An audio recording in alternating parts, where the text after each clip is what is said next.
Right on target, Angel Reese landed a solid blow on Caitlin Clark's head, which promptly benched her. Yet for Clark, it's far from the glitz and joy often portrayed. The intense physicality and the weight of expectations, on the court and off, coupled with the relentless scrutiny of social media and swirling controversies, have made her journey anything but easy. As competitive and as fiery as I am, like, my dad isn't that way. Like, he's just very chill, like, very relaxed. Like, it was never like, you have to do this or you have to do that. Like, he was just a very supportive dad. In the eye of the storm, Caitlin Clark strives to maintain her composure amidst the tumult.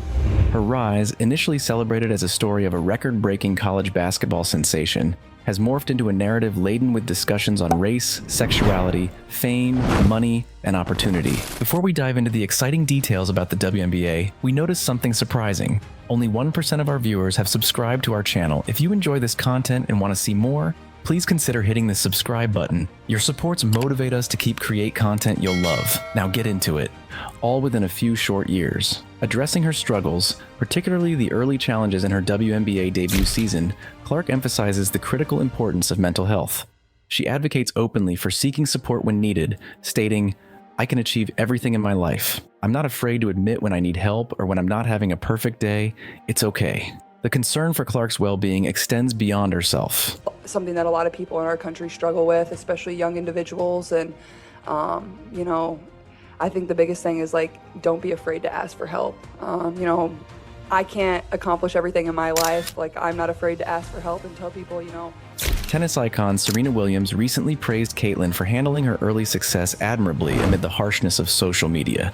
Speaking at the Tribeca Festival about her docu-series In the Arena, Williams remarked, "I just love that she tries to stay grounded, and she says she doesn't, what did she say, she doesn't have a social, she doesn't look at her social, and I get it, I don't either, and I think it's so important to continue to do what she's doing, and no matter what other people do, if people are negative, it's because they can't do what you do, basically, and hopefully she'll continue to do what she's doing."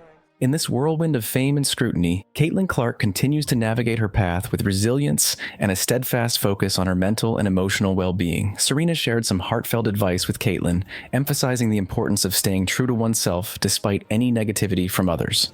"It's crucial to keep doing what you love," Serena affirmed. "If people are negative, it often reflects their own insecurities. Just keep pushing forward." Reflecting on her own challenges as a young tennis prodigy, Serena acknowledged facing similar adversity. "I've been through tough times too," she revealed.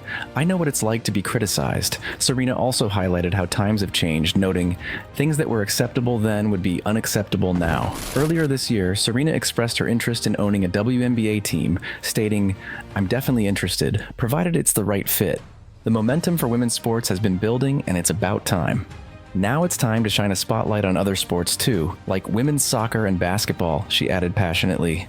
Serena recognizes Caitlin Clark's meteoric rise, acknowledging her as one of today's most celebrated athletes, even before stepping onto the WNBA court. In just 14 games, Caitlin Clark is making a strong case for Rookie of the Year. She's lighting up the scoreboard with an average of 15.6 points per game, shooting 36.7% overall and 32.2% from three-point range, while also contributing 4.9 rebounds and 6 assists per game. But it's not all smooth sailing for the young star. She's up against some fierce defense, which has led to a league-high average of 5.5 turnovers per game. The spotlight has brought its own set of challenges. At just 22, Clark is under immense pressure, and fans are beginning to worry about her mental health and well-being. The fame is great, but it comes with its own burdens. In a candid moment during ESPN's Full Court Press series, Clark opened up about the toll of constant attention. "There are days when you just don't want to talk to anyone," she confessed, "but then someone comes up to you, and for them, this is their 10-second interaction with you. So you smile and be kind, even when all you want is to feel normal." Despite these pressures, Clark is handling her rising fame with grace. However, as her star continues to ascend, fans remain concerned about the long-term impact on her mental health. The life of a celebrity has its perks and pitfalls, and at such a young age, balancing them is no small feat. We're all rooting for Caitlin Clark, hoping she finds a way to navigate this challenging path. The latest chapter of Clark's exhilarating journey unfolded on Sunday at a sold-out Gainbridge Fieldhouse in Indianapolis. There, she faced off against Angel Reese, a fellow rookie with the Chicago Sky, in a high-profile showdown that promised to be just one of many in their budding rivalry. In the 2023 NCAA National Championship game, tensions ran high as Reese's LSU Tigers clashed with Clark's Iowa Hawkeyes. The Tigers triumphed, with Reese famously taunting Clark by pointing at her ring finger and mimicking Clark's "you can't see me" gesture. But in a thrilling twist, Clark and Iowa exacted their revenge by knocking out Reese and LSU in this year's Elite Eight back in April. The rivalry fueled excitement, with attendance soaring and merchandise sales spiking up to 756%. Even before the official numbers were in, everyone expected the latest Clark-Reese showdown to shatter viewership records. "I think it's just the emotion and the passion that we play with," Clark remarked. "That's maybe not something that was always appreciated about women's sports, but it should be. And I think that's what makes it fun. We're competitors, and that's the way the game should be," she continued. "It's going to get a little feisty, get physical, but at the end of the day, both teams are just trying to win." In their second professional meeting, the Fever secured a 91-83 victory, marking what might have been Clark's best all-around performance in her 15-game professional career. Clark dazzled with 23 points on 11 shots, adding 9 rebounds, 8 assists, and 2 blocked shots.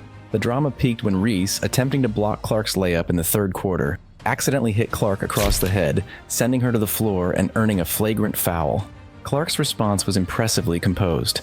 "What's going through my mind is I need to make these 2 free throws," she said.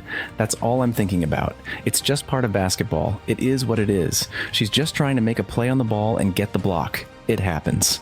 The intensity between these teams was evident in their previous encounter on June 1st.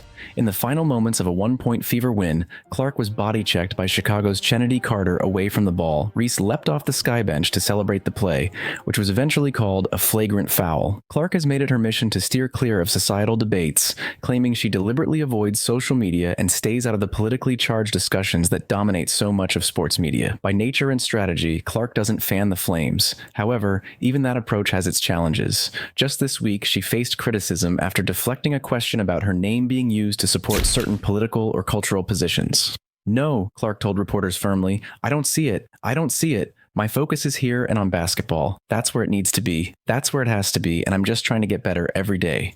Opinions, though, are everywhere. Some voices on The View argue that Clark should be on the team to boost the visibility of women's basketball, while others claim that considering an unproven rookie is evidence of a double standard. The debate never ceases. Imagine the scenario when Clark really hits her stride. The Fever, now 5-10, have won 4 of their last 6 games after a tough one. 8 start. This turnaround coincided with a grueling schedule of 11 games and 20 nights, many of which were marquee matchups designed to capitalize on Clark's growing popularity. But success is easier said than achieved. Clark has thoughtfully explained her journey toward a championship. "For someone like me, it can be really hard at times because you want everything to be perfect. You feel like you're just an inch away from making a few more shots, taking better care of the ball, or playing great defense," she said. "I think one of the biggest challenges for me has been learning to move on, and that's something I'll continue to work on as I progress through my career." And that's a wrap on today's video. We'd love to hear your thoughts on Clark's rising stardom with each game. Don't forget to hit that subscribe button to stay in the loop as we follow Clark's journey and bring you all the latest updates. See you in the next video.